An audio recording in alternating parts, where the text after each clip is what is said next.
Married in early age అని చెప్పి అడుగుతా ఉన్నారు.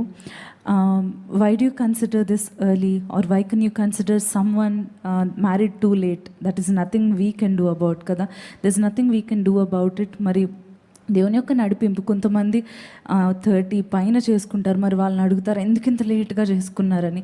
ఎవరి పరిస్థితులను బట్టి వారు చేసుకోవాల్సిన పరిస్థితి వస్తుంది కదా.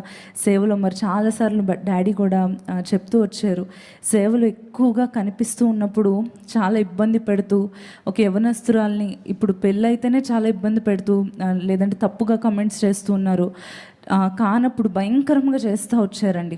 అటువంటి సమయంలో మరి టీనేజ్ నుంచి కూడా, టీనేజ్ అంటే 18, 17 అప్పటి నుంచి కూడా నేను ప్రార్థన చేసుకుంటున్నాను, ప్రభువా నేను తప్పటి అడుగు వేయకూడదు, నీ చిత్తానుసారమైన దైవజనుని నాకు తండ్రి లైఫ్ పార్ట్నర్గా నీ చిత్తానుసారమైన సమయంలో పంపించు అన్నప్పుడు చాలా సంబంధాలు వస్తూనే ఉన్నాయండి. అంటే 17 నుంచి వస్తూ ఉన్నాయన్నమాట.